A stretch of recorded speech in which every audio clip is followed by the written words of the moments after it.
రాయలసీమ జిల్లాల్లో పనిచేయడానికి రాయలసీమ జిల్లాల వాళ్ళు వ్యవసాయ పనులో లేకపోతే ఈ ఇతర భవన నిర్మాణ పనులు చేయడానికి అటు వెళ్తారు కర్ణాటకకి.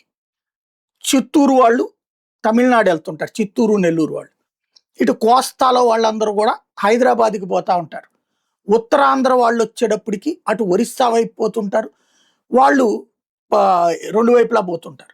మరి మన రాష్ట్రంలో ఎందుకు పనిచేయరంటే మనకు ఫీలింగ్ మన రాష్ట్రంలో మనం చేయడం.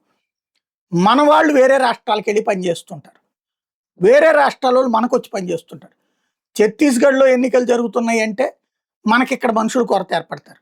ఛత్తీస్‌గఢ్‌లో పండగలు జరుగుతున్నాయంటే మనకిక్కడ మనుషుల కొరత ఏర్పడుతది.